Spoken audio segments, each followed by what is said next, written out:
This? Can you adjust the frequency and volume a bit? Startups, originators, musika, kultura, the arts, politika, sports, news, technology, crime, tragedy, comedy, lahat ng makabuluhan.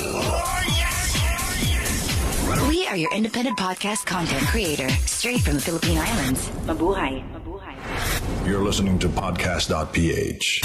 Libre tuition mo dahil scholar ka sa Rock Ed Radio. 1 hour of sharp discussions on things we really talk about. Halimbawa, culturally, bakit magaling magpalusot ang Pinoy? Paano mainda bang bulag? Dapat ba lang sa call center? Ano ba ginagawa ng Solicitor General? Naisip ko rin yan. Yung ombudsman? Oo nga, no? Deal breaker ba ang pangit na paa sa babae? Sa lalaki. Why do Filipinos always want to be whiter? Ano ba talaga yung politically incorrect? Ang OA naman. Masama ba talaga yung term na retarded? What's charter change anyway? Matuto't makinig sa Rock Ed Radio. Radio. Discussions moderated by Gang Badoy of Rock Ed Philippines and Lourdes de Vera of Radioactive Sago Project. Sunday nights at 8 on the home of New Rock. Because learning is still the new rock and roll.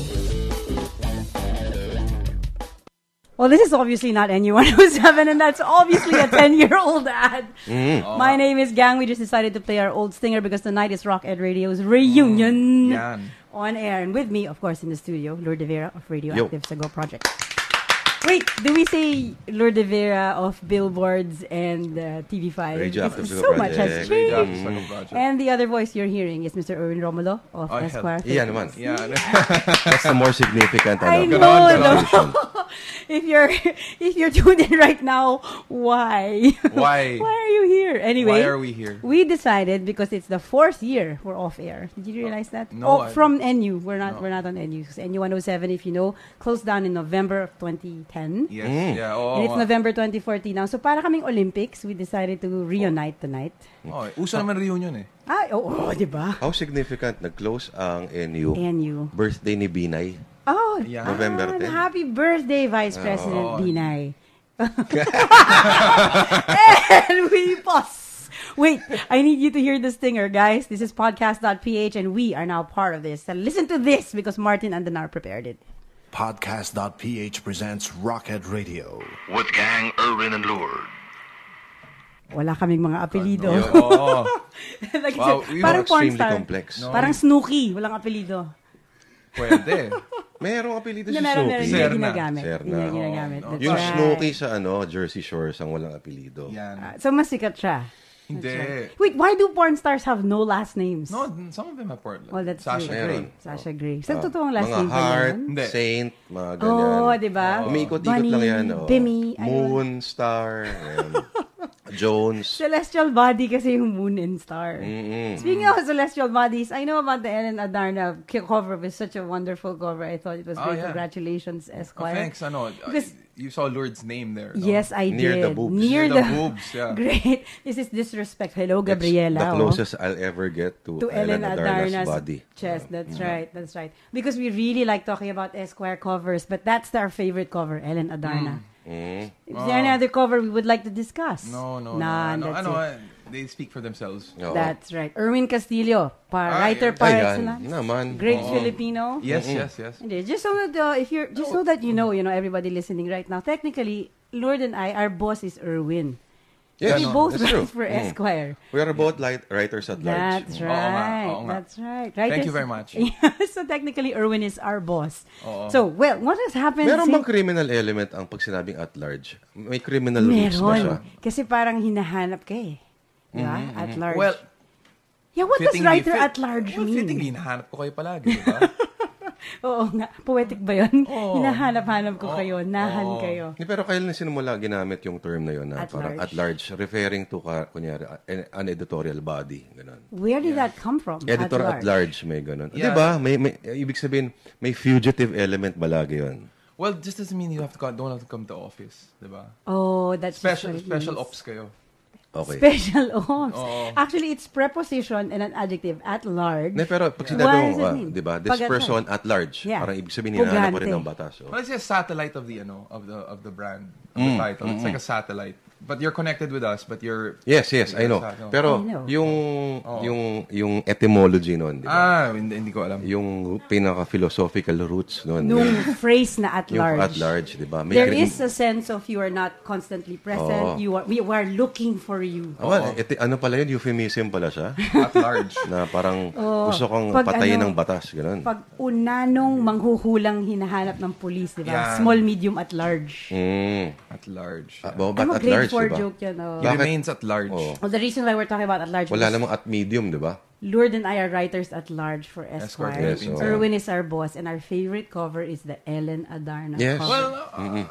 Well, you had the Heart Evangelista cover, which was also rather fantastic. That. My name was right beside her boobs. No, I like putting your names beside boobs. I know, thank you. How often do we do that? How often do we see our names near boobs? Next time, ibang anatomical part naman. The eyes, for instance. Yes, I agree. So, reunion natin to, so kailangan natin magkumusta. Lord, how have you been, Lord? Okay lang. Busy? Medyo. Erwin, gusto natin tanong si Lord. Kasi kami ni Erwin, wala kaming billboard eh. Anong feeling na nakikita mo yung mukha mo like 40 feet along and legs, ganyan? Wow, talaga, nahiya ka. Seriously? Kasi din ko walang nag-i-interview ng taong may billboard eh. Anong feeling mo na may billboard ka? Kasi may assumption lagi na they like it, right? So, do you like it? You like that you have a billboard? I can't complain. Yeah, that's true. But enough about me. Let's talk about the Ellen Adarna cover. Of course. Bakit ba yun ang naisip mo considering, Erwin, as the editor-in-chief of the magazine, to choose a naked celebrity on the themes of sex, God, and death? Death. Yeah. Sex, God, and death. Well... Why will I say? No, I won't reveal why. But we released it during Holy Week. Okay. You did? Yeah. We released it during Holy Week. So we thought that... Is that like one in the face of your... No. I mean, it's a classical image of beauty. So we thought na... This is true. So we thought na we'd be all sacred that month. Ano ba ibang considerations for that cover? If not that, what were your other choices? Wala. I only have one cover all the time eh. Ganun? Really? No. You had 5 covers for the Statesman. Yeah. For that, yeah. Diba? The Great Statesman. Statesman. A couple of months ago, sa isang cover, 5 covers. Sila? Claro M. Recto. Claro M. Recto. Diokno, Senator Jose Diokno. Who is the other? Carlos P. Romulo. Leon Maria Guerrero. And Ninoy Aquino. See, diba? Some people should show a little bit of gratitude pag nasa cover sila. You know instead what? How of can getting they pissed. passed away already. Diba? You're in that same league. Wait, no. Let's pretend I'm not from Esquire. Okay, can I ask you? Can we put someone on the cover without asking their permission? I mean, is that fine? Did you ask Ellen Adarna's permission? Of course we did. No, we shot her. Okay. No, it's public. They're public figures. It's kung araw-araw ba ang mga... Sa dyaryo ba kailangan? You think yung mga hello, yung mga okay, they never ask these celebrities. No, I mean, just look at the Inquirer or the stuff, diba? Araw-araw ba kailangan humingi kay Pinoy ng permission?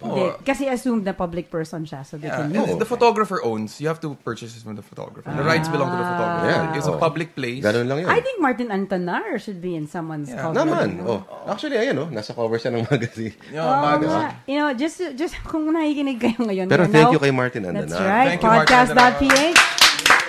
Alam mo, parang ang dami natin nagkakalapit. Naman. Lalagyan pa ng effects yan para dumami. Just so you know, alam ko you're very familiar with Martin Antanar, listener, and he's always, dapper. Always so dapper, so clean. Right now, he's rather unkempt, unshaved, yung shirt niya hindi nakatakip. I must say, Rocket Radio. He's a bit...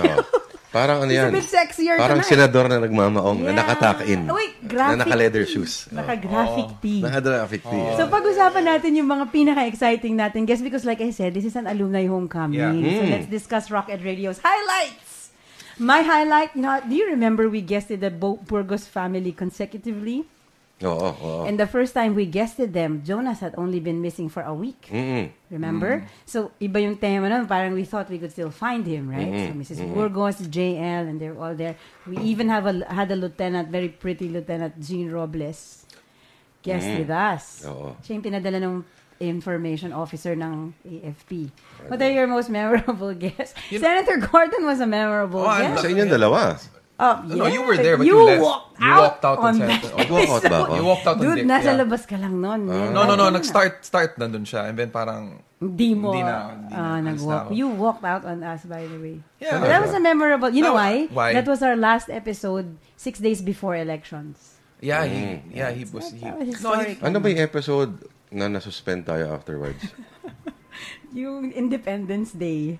Ano Or ba si Arnold Morales ba yun? Hindi, that's the second time, by the way. Second time, For yung those who are not familiar with Rock Ed Radio, we were ping-ponging between two stations, Jam 88.3 and NU 107. But we had the talent for getting kicked out. Yes. Ito ba may sinabi tayo against the first gentleman? Yes. You did. Yes. Ako ba yun? Ikaw Yes, ikaw yun. yun. You said something about the first gentleman's corpulence, I believe is the thing. And I think you wrote a song about it. As now, you know what? At that time, clearly, I think, ano yung Van de ano? Yung ba yung pag-pronounce? Van denEur, where they dance Rigodon in Malacanang. Oh, yeah. I believe Atom was part of the dancing, and he was with them that night of the independent sessions. Yes. And we discussed the frame, the physical frame of the first You mean gentleman. people in Malacanang listen to NU 107? No, they were in a car on their way somewhere, and they were all together. No, Ato Menares is the president of NU, so he was listening. He was That's checking right. up on us. And you know what? Ato Menares, God bless him. I love the guy. I love the guy. He really needed to do that, I suppose. We learned, didn't we learn?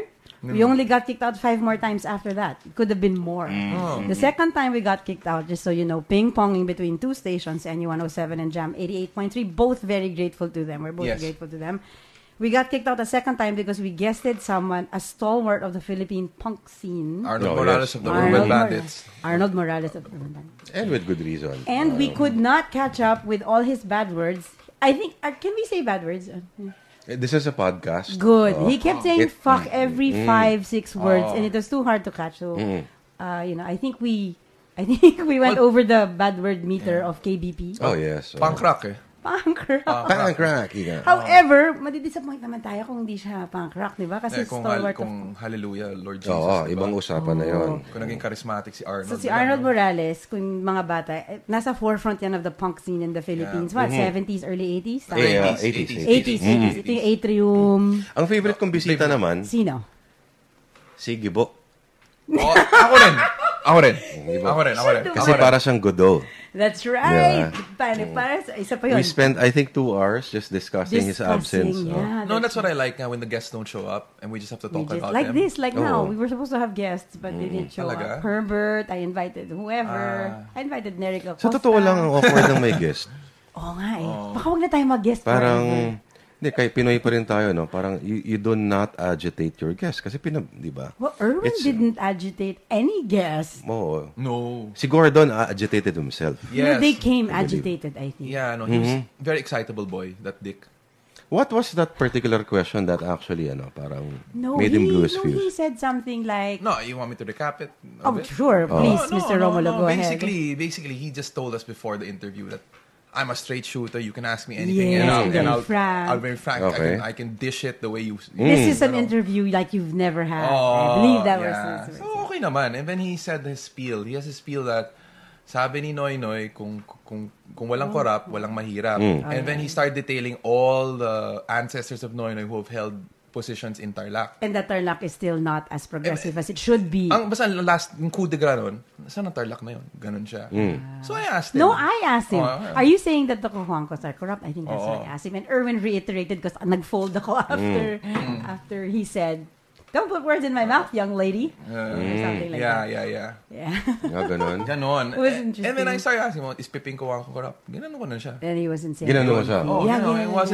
He wasn't answering. So until it came to the point na I just kept on throwing the question, he kept on not answering it. So I just said, either you answer the question, Senator Gordon, or just chicken shit. You did say that. Do you regret saying that, No, Erwin? of course You don't not. regret saying that? I mean, we should Yabang niya eh. I was diba? apologizing Straight shooter for ka pala eh. No. Straight shooter ka pala. We should be able to tell our government officials that chicken shit. I've been apologizing for like a full year for that one. However, I did have a chance because another network on a morning show, I think her name is Karen. Oh, yeah. Lovely She girl. asked me, do you have any message for Senator Gordon? And I did give a national TV apology by saying it was not our best moment. Not our best. It was not our most sterling moment. So needless to say, this is not about him. Is he running for president? But then again, we are agents of irony sometimes. We traffic in irony in this show. Alam mo, irony nga, sabi nga ni Patrick Paes sa akin recently, alam mo, Filipinos don't get irony. They only get slapstick. You think? No, that's what Patrick Paes told me. This is why we don't have listeners. We should slap each other while we're on air. We should have like gags. Yeah. Wait, Lord. Tayo kasi sa Rock Ed Radio, first of all, wala tayong funder, wala tayong political anything. So we pretty much go with our conversations. Yeah. You're part of a network that's rather set, you know, and you're under publishers that are rather set. Yes, very established.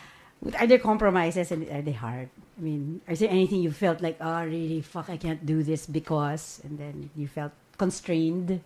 Thankfully, wala pa naman. Really? So may freedom ka na ganon? Ako wala rin. You obviously, Erwin, you don't know any lines. You're just, free. He's the freest man I know, you know? Erwin Romulo is the freest man I know. You know why he's free? Why is he has no social media. That, you know, that you're right. You have no leash around you. No, I don't put myself in a box, like the social media box. That's right. That's right. I can't pangarap ko yan. Social media. One of these days, I'll log off. Itanggalin ang social media. No, but I think social media is very bad for writers. Actually. Why do you stay on social media? Well, you need to for your job in general. For my job, pero eventually, nakikita-kita ko na rin na parang essentially, walang mawawala sa buhay ko pag dahan-dahan natin binibitawan yung mga... Somebody interviewed me recently. Sabi na, so, if you don't have social media, how do you keep up? Yeah, with the pulse. How do you keep up with the pulse, Erwin? I walk the streets. That's true. I go to the gigs. Hindi, but at least I look. Alam mo, di ba may mga paraan naman na isang bukas mo lang isang website, alam mo naman lahat eh. Yeah, or I talk to people, basically. Kailangan mo bang malaman pa ang kulay ng medyas ni so-and-so? Kaibigan ko si Jun Sabayton eh. Yan. So, siya yung aking social media. Alam mo ba, yung theory on celebrity, dati, ang celebrity sinaselebrate mo dahil magaling sila kumanta, atleta sila, etc., etc. Ngayon, yung celebrity, yung line down ng celebrity is, the minute you're already interested in something outside their craft, like what they had for breakfast, that's a celebrity. Halimbawa si Bono, songwriter, singer, nyang-nyang-nyaw, the minute you're interested in, oh, great, mahilig pala siya sa burger, or mahilig pa, then there's when you're interested in what the toothpaste of Lourdes Vera is, then he's a celebrity. Interesting definition. What? I know it. Understanding celebrity, it's a book I'm reading now. No, that something said, celebrity is the chastisement of merit and the punishment of talent. Oh, see, let's do that again, please. Come on, I need it. I need to hear it again. I'm drunk. Come on. Celebrity is the chastisement of merit and the punishment of talent. I don't know. Wait. Who said that? I completely forget now.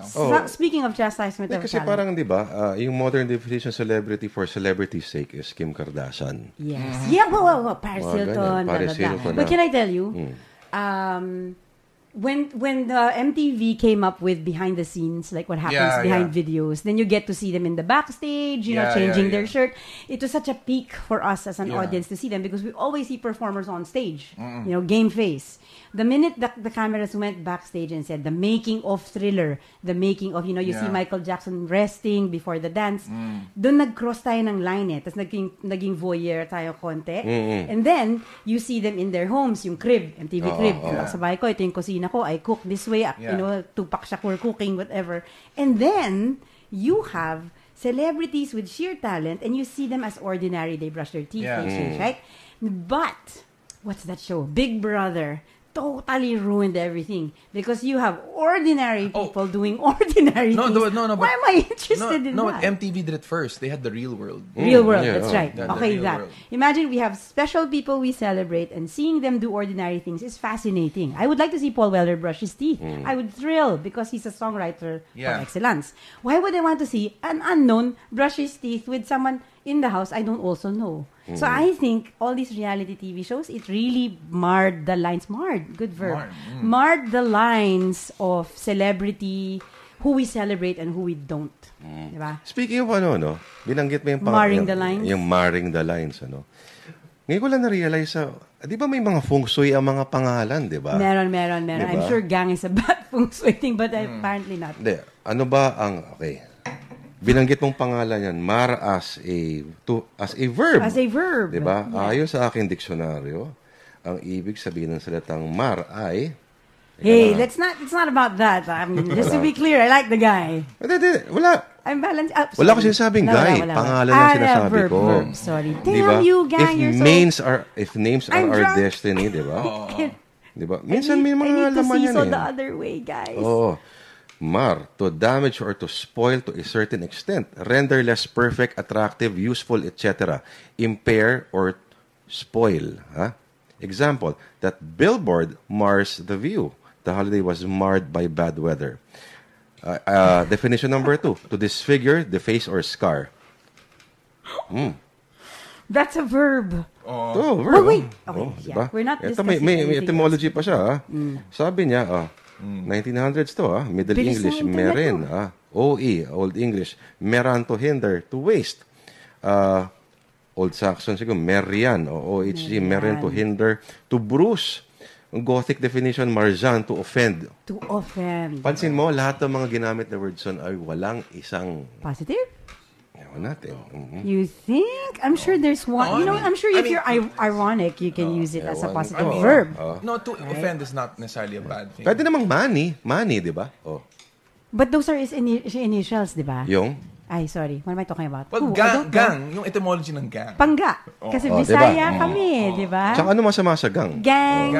Masama sa iba, di ba? Gang bang, gang ano. Like, you and whose army, di ba? Tingnan natin pa rin ang ano ng gang, di ba? Sige. Ay, sa akin dictionary. Baka ba, wait, Lord naman, tignan natin. Lord, alam. Wala sa dictionary. Wala sa dictionary. Gang, number 1, a group or gang. A group of youngsters or adolescents who associate closely, often exclusively for social reasons. Therefore, I am binding. No, parang rocket. A group of people with compatible tastes or mutual interests who gather together for social reasons. This is your gang. A group of persons working together, squad, shift, ha? Walang sinabi. That's right. Did I mar anything? Wala. A set of tools, electronic components, circuits, ors, etc. Arranged to work together or simultaneously. However, in German, gang is way, path. Gangway. Bang the way. The way, correct. Way. Like Opus Dei, the book. Well, yeah. Yeah, of course, originally. I should know. I was educated by the Opus Dei. Yeah, this is why you have Ellen Adarna out on Holy Week. Oh, yes. Exactly. This is why. She was in a- By the way, she guys, was in a sacred you're pose. listening to Rocket Radio, the podcast. It's just a reunion. We're recalling days of yore. Yeah. And you're also learning new words from us because we're really a vocabulary bunch. Exactly. By the way, did you know that I know the English word for mapakla? Ano? Alam mo ba? Hindi ko alam. Damn, I feel so smart. Chalky. Chalky. As in chalk. As in tisa. Yung sa... Parang hindi yata ko ng pakla. Yun yung sinabi ng Amerikano ko. Kaibigan. Chalky. It's chalky. Kasi I was trying to describe cheap wine and then he said chalky. Chalky. So, mapakla. May naiiwan Parang sa hindi taas. ako agree dyan. Okay, ano yung word ng mapakla? Wala bang mapakla sa Amerika? Ano mapakla? Or sa London? Hindi natin alam kasi may ano eh. Dull taste? No, dull is tabang. Hindi, parang... Tabang dal eh. Yung pakla is may naiiwan sa taas ng roof But of sometimes your mouth, diba? you refer to other things other than Mapakla. beverages. Mapakla. That's true, may taong mapakla. Pakla. Diba? Personality, mapakla. Ang dami ko naisip, Ito, kaya anggo. Ano yung equivalent ng anggo sa Ano ba English? yung anggo? Sorry. Lagi ko naririnig yan pag ginagamit in association with the eating of lamb.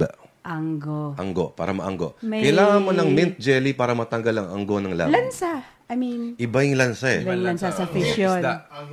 Ang hit. hit. Iba rin. Si Martin Andra may phone-in question. May phone-in adjective. Ang hit, sir. Lifeline. Ang hit. Ang hit is body odor. Iba yung... Hindi, kasi ito We're so drunk. ang Tagalog, wala siyang word for... Ang word niya for air and wind, isa lang. Hangin. Hangin. And oxygen, isa lang. Hangin, di ba? Hangin. Pero ang dami nating degrees Off. ng words pagdating sa taste at sa amoy.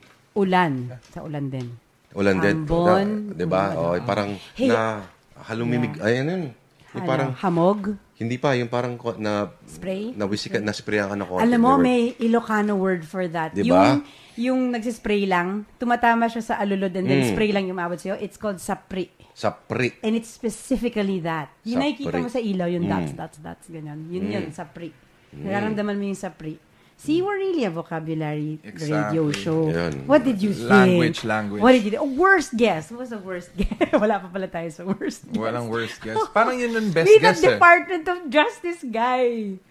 Wow, walang pangalan. Wala. Meron. Yeah, wala. Hindi ko maalala. Inutusan ka ko ng tubig, di ba? I think meron siyang monosyllabic surname. Something like that. Wait. Apparently active pa were yata. you there, Erwin, when we had guests that were psychic? Lord, do you remember the psychic? Oh, that was Hindi, gusto kong guest yung ano. Sino? tawag dito. Yeah. Mga Spirit Questors? No, not that. No, did we have those? Hindi ko alam. Scientologists. Mga karaniwang tao. Alam mo, wala akong naintindihan sa sinabi nila. Meron kasi silang set, Alak pala. Oo. Yeah. Meron silang sinabi yung clear. Ubusin mo na kasi kukunin ko yung tubig dun sa clear, yung kanila. parang ano nila yun parang toning. Nirvana. Hindi. Parang yung, what do you call monitoring nila? Yeah. You're supposed to hold these cans. No, they said if you're enlightened, the term for you is clear. Yeah, Scientology, di ba? Alam mo, you have a Scientologist friend? Ako meron. Wala. Sino? Well, former. Lagi ka namang may friend, Erwin. Sige, Scientology. Si Malik Lopez. Ano yun? Scientologist ba siya dati? Sabay-bay, no? Mga 2 years. Nag-Scientology Therefore, may kaibigan din. I know, Joey Ayala, I heard like... siya talaga. Karamihan mga tao nga. Interesting. Parang ang boring tuloy ng beliefs ko. Ano ba? I just wanna explore something. Scientology. You know, 6 or 7 times sila nag-e-explain ng Scientology. Wala tayong naintindihan. Yung Kabbalah. We had the guest too. Yung Kabbalah. Kabbalah. The power to change everything. Pero parang wala na sila, no? Parang out of fashion yung Kabbalah. No? Kasi si Madonna naglelo Si Madonna yung... Parang dami niyan Yun. Scientology, Kabbalah, then Landmark Forum, na wala na sa country. Landmark Forum. Ano wala sa country? Umalis na. May office, wala na dito. Wala na. Hindi tayo masyadong, not enough suckers to get we didn't need it, no? Kasi we're clear. So, ano lang yan? Zumba. Ayan, Zumba. Okay. Yung pinag-uusapan natin, motions Kung baga sa pagkain, yogurt, ramen, ano yun ba yung... nagka-time kasi sisig. Pork buns. Pork buns na yun. Pork buns ba yung ngayon? After ramen? Oo, pork buns. Nagka-yogurt di ba? Froyo, di ba? Babaliw yung mga tao sa pork buns Ano yung mga Siopaw lang yun Namputa naman Hindi, before cronut. Hindi, mas smooth. Cronut, correct. Parang cronut. Ano yun? Cronut. Tsaka yung mahirap i-pronounce yung alam mo yun? K-O-I-G-H-A-M-M-I. So yung mga Kabbalah, para silang mga ganyan Nagkaroon nga ng cronut. Cronut. Walang kinibaya sa may usang damit, may usang paniniwala, may usang pagkain, ganun. Tapos, sa sports naman, nagka-badminton, tapos ngayon, triathlon. Volleyball. Volleyball is very big. Golf, nagka-stretch ng golf na nandyan lagi. Especially no martial law. Ang S-Square Bar lagi ay barometer kayo ng kasi hindi parang sa TV, hindi parang sa radyo. Parang distilled kasi yung natatanggap ng S-Square. So parang mayroong editorial judgment na nangyari. Parang, i-feature natin kung ano yung... Di ba may ganun, di ba? Yeah. Kaya, barometro kayo ng... Sabihin natin na medyo sophisticadong panlasa, quote-unquote. Kasi wala nang ibang... Di ba? Well, I'm sure meron. I'm sure. I wouldn't know. Kasi basta type... I mean, we think that it's part of the zeitgeist. I think we think na it's... Kasi alam mo yun, I think magazines so long have just been PR'd, delivery systems for celebrity. And we forgot that magazines are actually the events, the celebrities themselves. So that's what Esquire has been trying to do. Na kami yung I mean, it's not who we put on the cover, it's what we do. Oo. What is Esquire gonna do next? Sa editorial judgment mo, Erwin, sinong-sino ang hindi mo talaga ilalagay sa cover ever? Willie Revillame. Will you put him? Will you put him? No, never. Probably not. Why not? It's not stylish enough? Well, man at his best yung namin okay. And I mean... Man at his best. Wow, pwedeng man at his best in his opinion. Pwede, di ba? Pwede. Pero laos na Laos ba siya? Ba't mayaman pa rin siya? Marami namang mayaman laos Buti pa hindi tayo sumikat ever. Kaya nga. No, sabi ni Joe Strummer yan Sabi ni Joe Strummer na the hotter you are today, the colder you'll be tomorrow. So better to be warm. Somebody did write me that, like some person who probably hates me says, laos ka na, wala ka na sa radyo. Well, so, sabihin, karir ko ba yun? Ginagawa ko lang yun pag Thursday kasi kasama ko yung dalawang kaibigan ko. Sino pa maliban doon? No, our best guests are usually our worst guests. Who did we ever get? We guested Bongbong Marcos, but you both left me. Oo nga. We had Cheese Escudero hindi as well. nandun ako, hindi kita iniwan. Oo. Naalala ko kasi, right after si Amy, kasama niya. Tapos naalala ko, parang merong parang off-air conversation sila. Sabi ni Bongbong, tinuro niya yung shoes ni Amy, na parang, si Amy kasi swearing na parang really filthy sneakers. Oh. Tapos parang si Bongbong called her attention to the sneakers. Parang, little dynamics. No, di ba? Parental. Wala. No, but si Bongbong talaga, he really sounds like his father. He does. And talagang, if you just hear his voice lang on radio, parang yung yung proclamation. yung piyok niya eksakto, di ba? Yung piyok yung niya. cadence, the way the pronunciation of the word, the timbre. Do you think that's physiological? Like we inherit that, how we talk? I'm sure we do. No. You sound like your father. No, I don't. To my wala detriment. rin, Although sometimes